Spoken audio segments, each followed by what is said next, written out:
Les Marocains du monde. C'est toujours un plaisir de m'entretenir avec vous, mais pour ne rien vous cacher, ces derniers jours, j'éprouve de moins en moins l'envie de communiquer. Je regarde, j'observe, j'analyse, je conclus bien des choses. Et oui, j'en ai conclu bien des choses pendant ce mondial. J'en ai conclu que Dieu a voulu donner au monde entier la preuve irréfutable que les enfants qu'il estimait être ses enfants dignes, c'est-à-dire respectueux au maximum des préceptes de la Torah comme ceux du Coran, ça reste et ça demeure le Maroc. Le reste du monde est un énorme bouillon de merde. Hachakoum, mais c'est la réalité. On n'entend que des choses odieuses. Moi, je suis aujourd'hui dans ma 65e année. Et ça fait une vie que je milite, mais 15 ans que je milite par écrit. Dans la Renaissance, j'ai écrit tout ce qui s'est passé avant, pendant et après les accords Maroc-Israël. C'est écrit, c'est imprimé. Dame de cœur sur le carreau, j'ai parlé du désarroi des mères marocaines en prise avec des maris pas pratiques du tout, pas gentils du tout, devant des idoules et devant des rabbins qui se foutaient de leur gueule. Qu'est-ce qu'elles n'ont pas enduré pour faire grandir leurs enfants en se taisant au détriment de leur vie, au détriment de leur sexualité, au détriment de leur épanouissement personnel. Nos aïeuls n'ont été qu'abnégation pour la plupart d'entre elles. Et effectivement, force est de constater que de tous les raz-de-marée politiques dans lesquels le Maroc a allègrement pu flotter. Toujours miracle. On n'a pas d'explication, on ne peut pas toujours tout expliquer, mais il n'en demeure pas moins que je demande au monde entier de se poser la question. Pourquoi le Maroc a-t-il été épargné du printemps arabe? Il y a eu le savoir-faire de nos rois, il y a eu la bénédiction, il y a eu tous les salihines qui se sont mis debout face à tous nos ennemis. Et je peux vous dire qu'on en avait des ennemis pendant le 20 février. Il y en avait. من بعد هذوك العديان ديال le 20 février قلبوا الفيستا ولاو patriotes ولاو royalistes. Et la question que je me pose aujourd'hui, wesh la gangrène qui s'est installée dans les tribunaux du Maroc et dans beaucoup d'institutions marocaines, wesh la gangrène, est-ce qu'elle date du protectorat ou bien elle date d'après le protectorat? Moi je dis qu'elle date du protectorat. Et franchement, quand on regarde l'histoire du Maroc, elle est parsemée de miracles. Et ça, sans compter que personne ne s'est assez intéressé au soufisme juif pour raconter tout ce que des millions de juifs ont vécu comme miracle avec les tzadikim du Maroc.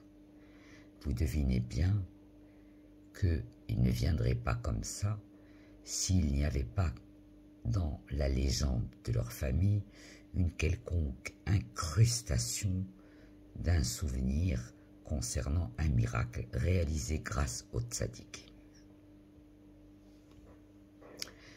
Quel bonheur j'ai ressenti de voir ces mères marocaines à l'honneur parce qu'elles le méritent. S'il y a vraiment une mère qui mérite tous les honneurs de la terre, c'est la mère marocaine. Mais je le dis avec une très profonde conviction pour avoir côtoyé beaucoup d'autres mères, mais n'avoir jamais trouvé le cachet de la marocaine dans toutes celles autres qu'il m'a été donné de rencontrer. La marocaine, elle a ce plus, ce qu'on appelle chez nous el kbda al-harra, cette réaction physique dont elle ne peut s'empêcher lorsqu'il s'agit de son enfant. Elle perd tous ses repères parce qu'elle aime son enfant avec son plexus, la vraie mère marocaine. La mère marocaine qui est elle-même bint al-halal, parce qu'il ne faut même pas imaginer qu'il puisse exister une mère marocaine qui soit bonne et en même temps bint al-haram. Impossible. Une mère marocaine qui ne connaît pas les feux rouges et les panneaux stop est amenée à fabriquer des enfants complètement à côté de la plaque. Mais quand je dis à côté de la plaque, que Dieu préserve mon frère des enfants qu'il faut interner et dont même l'internat ne veut pas.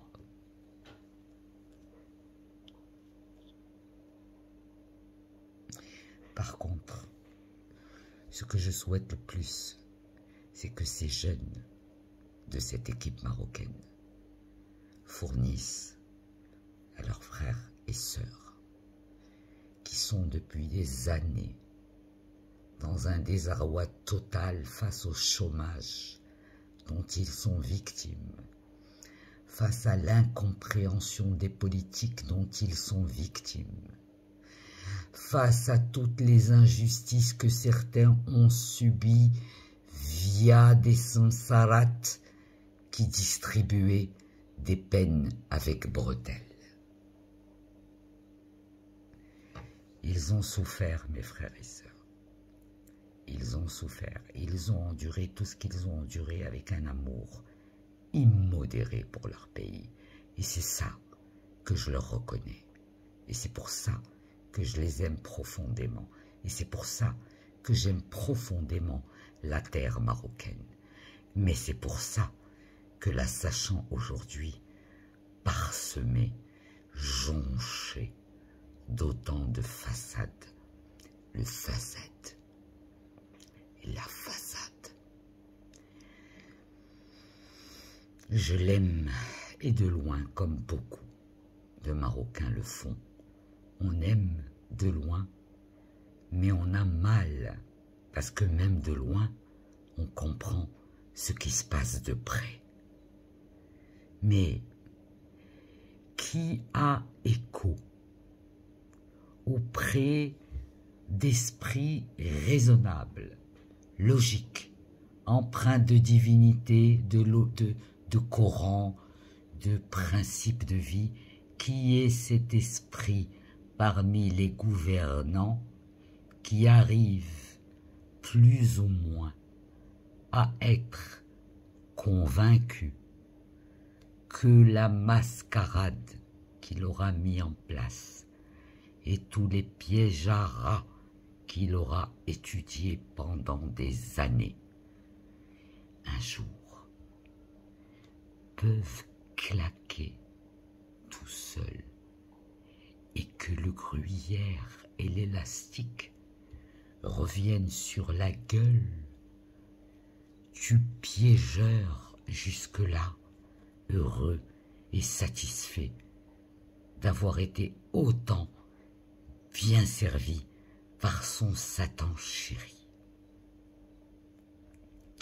Mais la force des enfants d'Hachem et la force des croyants, c'est de se dire que si on n'est pas arrivé à régler les choses dans ce monde parce qu'on n'a pas pu vieillir assez pour le faire, on aura planté au moins les jalons pour les générations à venir, pour laisser des traces de ce qui a été nous, des militants qui ont eu le courage de se battre devant les militants pour la honte.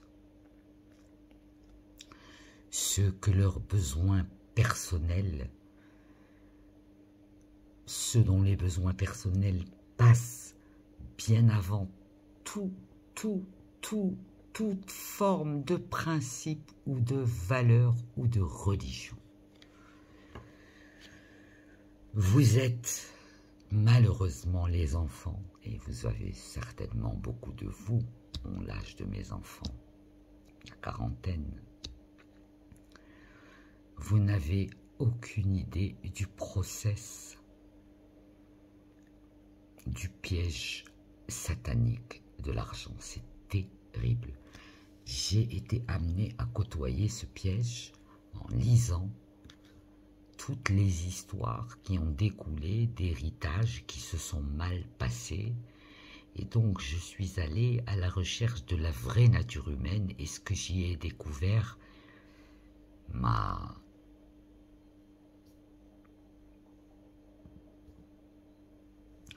effrayé.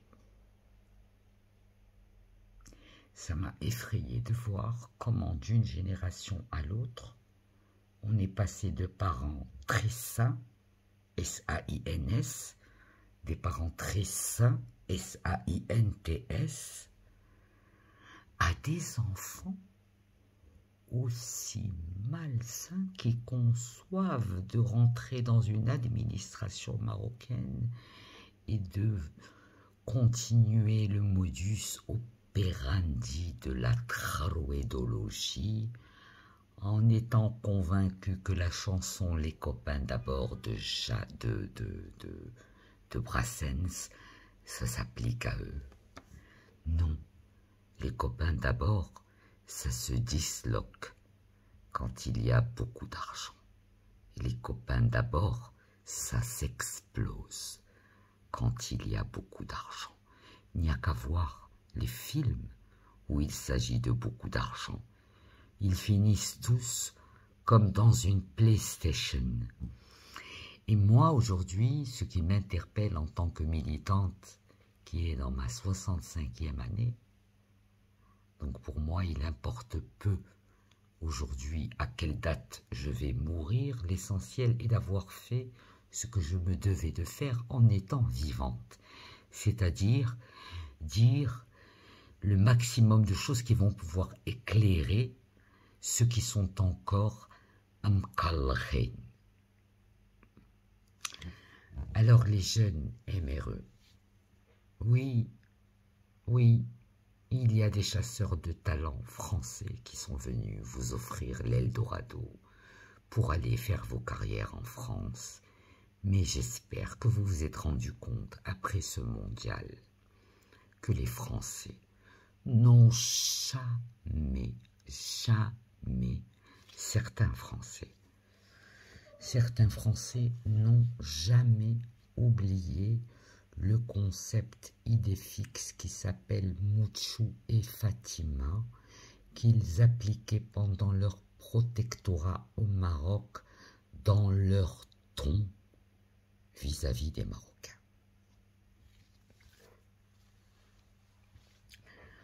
Ce protectorat a foutu une pagaille noire dans nos vies.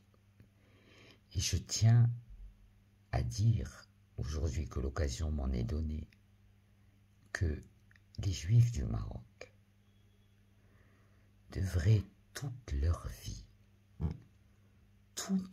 vie, eux et leurs descendants, rendre hommage au roi du Maroc pour le comportement qu'ils ont eu avec les Juifs pendant la guerre 39-45. Je vous l'avoue, mes amis, l'âge de la retraite m'a permis de faire une espèce de rattrapage, d'aller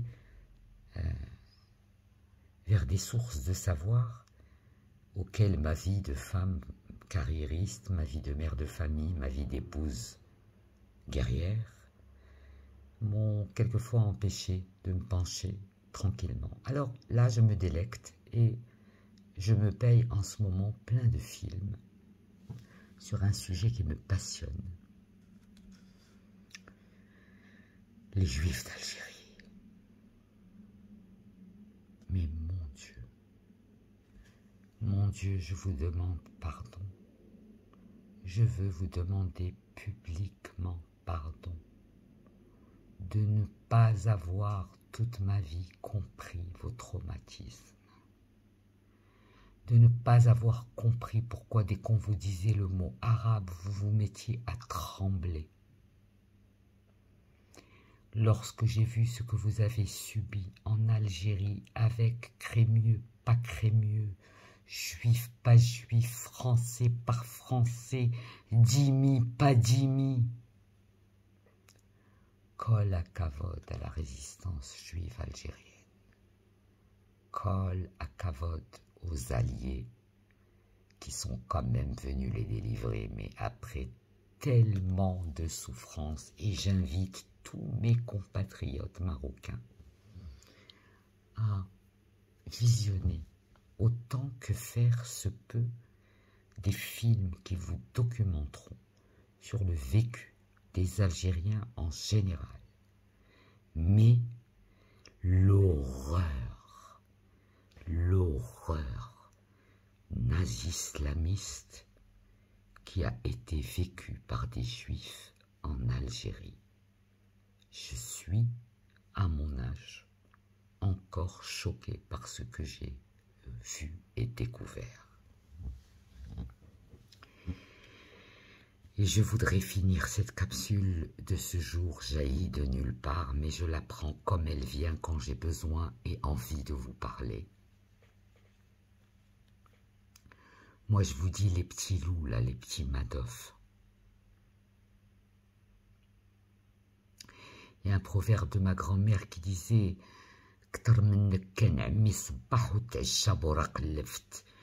Il y a eu des gens avant vous qui ont cru qu'ils étaient plus malins que tout le monde. Et ce sont eux qui se sont retrouvés dans les ascenseurs de la tour infernale. Ce sont ceux qui ont payé plus que dur la trahison qu'ils ont faite au royaume. » Alors si vous pensez, les petits loups là, que vous allez être absous de la punition des Shorfa, les Alaouiyin et leurs prédécesseurs, Ziyalehum, Shorfa de l'Ihoud, العالم كله كيعرف باش ما كاينش تخرشيش مع الشرفة د اليهود كيجاوبوا إذن les petits loups Madoff. Je ne sais pas combien de temps va encore durer votre cavale à mettre vos potes incompétents en haut, à faire prendre des wissam à des gens qui ont des taches d'huile que même K2R ne peut pas enlever. Ceux-là, on les voit sur le tapis rouge aller prendre des wissam. Eh bien, vous, les petits loups qui faites ça, je souhaite un jour que votre plus grand loup, le seul grand loup possible pour vous, c'est Hachem. C'est lui. Qu'il vous coupe l'herbe sous les pieds au moment où vous vous y attendrez le moins. Et qu'il vous conditionne pour revenir à la religion d'Abdullah et que vous compreniez que cette punition n'était rien d'autre qu'une punition qui vous a été envoyée par le ciel et contre lesquelles aucun canon ne peut rien. Et je voulais vous donner ma certification de marocaine, ma certification de marocaine à tout le peuple marocain. Wala alaykoum. Leader شي حاجة ممزياناش للمغرب قد ما طار الزمان ولا قصر قد ما طار الزمان ولا قصر يخلص بالتاني وبالمتني. ها فين قالتها لكم Nicolas Grissi. Tant mieux si j'y assiste, tant pis si je n'y assiste pas. Mais souvenez-vous, je vous l'aurais dit pour au moins conforter l'effort qu'a fait le peuple marocain et l'équipe marocaine dans sa transe fusionnelle. Comment nous avons défié les lois de la physique. Toutes les lois de la physique, nous les avons défiées, pas par un, pas par deux, mais par 3 matchs. Devant les yeux comme ça, droupis de tous nos ennemis. Il y en a qui ont choisi le foot pour faire passer un message politique. On s'en bat les yucks. On connaît, on sait qu'il existe un gros pod anti-Maroc-Israël. On le sait. We know this. Continuez. Moi, je dis une chose. Je veux juste donner le son et le diapason à Ouldi, le joueur de l'équipe nationale Al-Kraki, قالك سيروا بالنية دويو على حقكم وسيروا بالنية. نتوما غديروا شي حاجة ولكن الله خاصو يتعاون معكم وغادي يتعاون معكم ملي تعيطوا عليه من فوتكم وتعيطوا للشرفة ديالنا وسيادنا بسيد ربي يدير تاويل الخير ويطيروا العديان كي الفيران ويبقاو نواورد البلاد فوق الطالمون ديالهم فين عرفناهم وفين بغيناهم إلى الأبد. هذاك الشيء اللي عندي ما نقول لجميع خواني خواتاتي بناتي ولادي المغاربة في العالم. سيروا بالذكاء، سيروا بلونترينمون، سيروا بلا كرويانس وديروا النية والنية تربح. Que Dieu vous bénisse les enfants.